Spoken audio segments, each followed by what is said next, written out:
Shalom, selamat berjumpa lagi kita saat ini bersama dengan saya Kak Saul.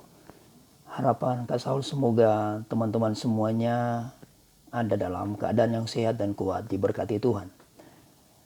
Teman-teman yang Kak Saul banggakan, saat ini kita akan masuk dalam pelatihan teater, khususnya pembelajaran materi tentang menulis naskah drama secara praktis. Kita akan mulai dari apa itu naskah drama. Naskah drama adalah suatu cerita atau peristiwa yang terjadi dan yang dituliskan dalam bentuk rangkaian ataupun jalinan dialog. Dengan kata lain, naskah ini akan menggambarkan dialog-dialog dari beberapa pemeran yang ada dalam cerita itu. Tentunya rangkaian ataupun jalinan dialog itu harus terjalin dalam suatu alur cerita. Mengapa harus ada sebuah alur? Sebab naskah atau cerita tanpa suatu alur, maka tentunya tidak akan sampai pada tujuan dari seorang penulis untuk ia bisa dapat menyelesaikan apa yang akan dia tulis dalam naskah itu. Apa itu alur?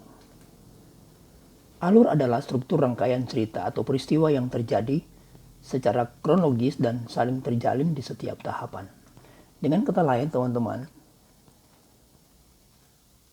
alur cerita yang dibuat harus benar-benar dipersiapkan mulai dari awal cerita atau awal dialog pertama. Dan setiap tahapan yang berganti ke tahapan yang lain harus berkesinambungan, harus terjalin antara satu dengan yang lain dan seterusnya demikian. Tentunya ada 3 bagian penting yang harus diperhatikan dalam alur cerita. Yang pertama, dalam sebuah dialog, dalam sebuah naskah, dalam sebuah cerita, ada kalimat-kalimat atau dialog-dialog pembukaan sebagai pengenalan awal ataupun sebagai pendahuluan. Biasanya dalam bagian ini digambarkan lokasi atau tempat kejadian atau peristiwa. Bahkan diperkenalkan 1 atau 2 pemeran yang akan diisi dalam cerita itu. Tentunya dialog-dialog mereka itu masih dalam keadaan yang biasa, masih dalam keadaan yang normal. Sehingga di tahap kedua ada yang namanya membangun klimaks ataupun memunculkan konflik. Klimaks atau konflik ini itu harus selalu ada dalam suatu dialog atau harus ada dalam sebuah cerita atau peristiwa. Dan untuk membangun klimaks dan memunculkan konflik ini sudah lebih dulu disiapkan dan tidak tiba-tiba langsung muncul klimaks ataupun konflik. Sehingga pertama-tama harus dipikirkan oleh seorang penulis kapan konflik itu akan dimunculkan sebagai sebuah klimaks. Selanjutnya, sesudah terbangun klimaks dan memunculkan konflik, tentunya harus ada yang namanya anti klimaks, di mana terjadi penurunan konflik, di mana terjadi penyelesaian sebagai penutup daripada cerita atau naskah itu. Nah, tentunya teman-teman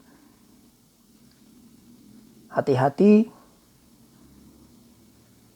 untuk masuk dalam antiklimaks.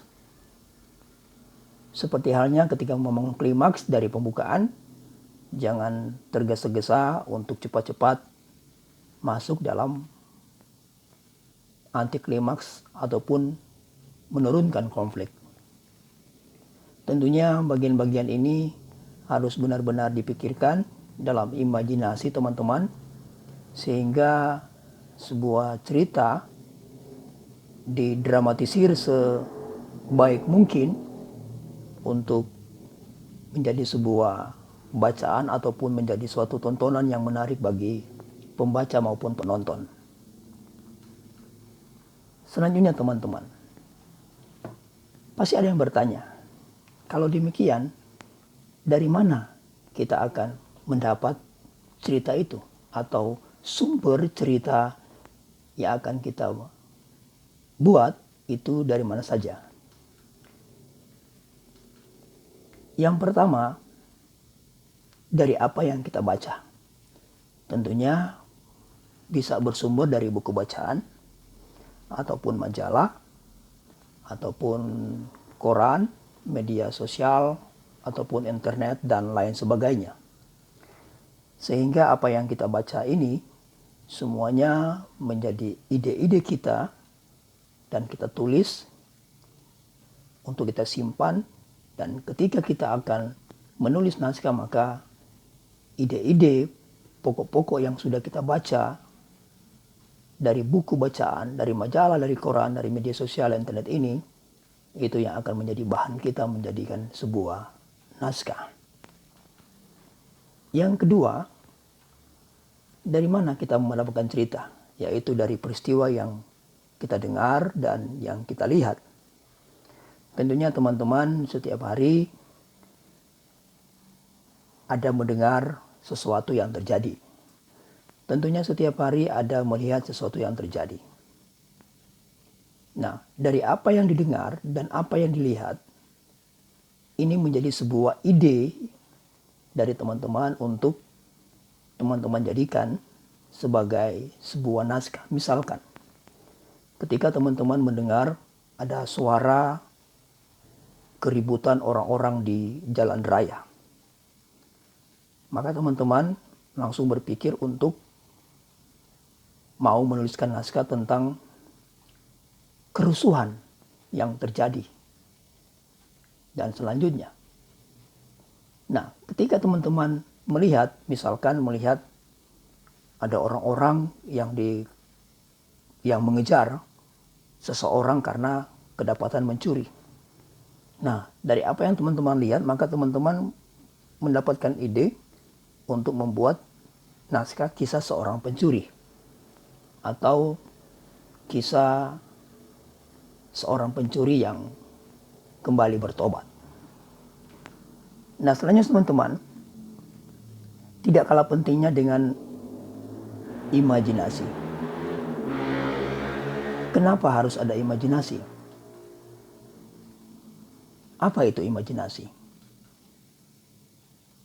Imajinasi adalah kemampuan seseorang untuk berpikir, untuk membayangkan akan suatu peristiwa atau kejadian sebagai upaya dia untuk menggambarkan sesuatu dalam daya pikir dia ataupun daya pikir kita, daya pikir teman-teman.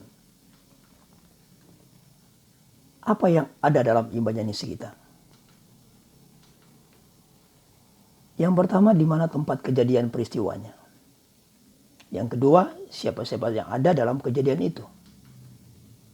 Yang ketiga, apa yang mereka lakukan, dimulai bagaimana dan dari mana. Yang keempat, apakah ada pertentangan atau perselisihan? Jika ada, bagaimana solusinya sampai bagian ending ataupun bagian akhir penutup dari cerita itu. Nah, teman-teman, setiap kita, saya yakin mempunyai daya imajinasi yang berbeda. Maka belajarlah untuk mengembangkan imajinasi seluas-luasnya dan jangan membatasi imajinasi itu. ketika teman-teman membangun sebuah imajinasi, maka mulailah dari titik mana, dari tempat mana, teman-teman akan memulai membayangkan sebuah peristiwa. Contohnya, teman-teman membayangkan teman-teman berada di dalam gereja. Nah, teman-teman berimajinasi, dalam gereja itu ada seorang pendeta, ada penatua, ada seorang syemasi, ada jemaat, ada bapak ataupun ibu kostor dan lain sebagainya. Nah, kemudian teman-teman membayangkan mereka-mereka ini melakukan apa? Pendeta melakukan apa? Penatua melakukan apa? Syemasi melakukan apa? Jemaat melakukan apa? Kostor melakukan apa? Tentunya saudara-saudara, ketika mereka melakukan sesuatu, maka pasti akan terjadi dialog-dialog ataupun percakapan-percakapan. Nah, disinilah dibutuhkan imajinasi dari teman-teman untuk membayangkan kira-kira apa yang mereka bicarakan. Yang kemudian, teman-teman membayangkan selanjutnya apakah dalam pertemuan beberapa orang tersebut terjadi sebuah perselisihan ataupun terjadi pertentangan. Nah, kalau ada, teman-teman perhatikan lagi dan membayangkan bagaimana pertentangan perselisihan itu bisa mendapat solusinya dan bisa berakhir dengan happy ending atau bad ending, dengan gembira, dengan senang, atau berakhir dengan sedih. Ya, teman-teman, sedikit dari Kak Saul tentang materi ini, dan silakan teman-teman untuk mengembangkannya. Dan nanti ada materi yang akan diperbanyak untuk dibagikan dan bisa dibaca lebih detail lagi. Untuk itu, atas kesempatan ini, Kak Saul mengucapkan terima kasih. Tetap semangat teman-teman. Tuhan Yesus memberkati kita.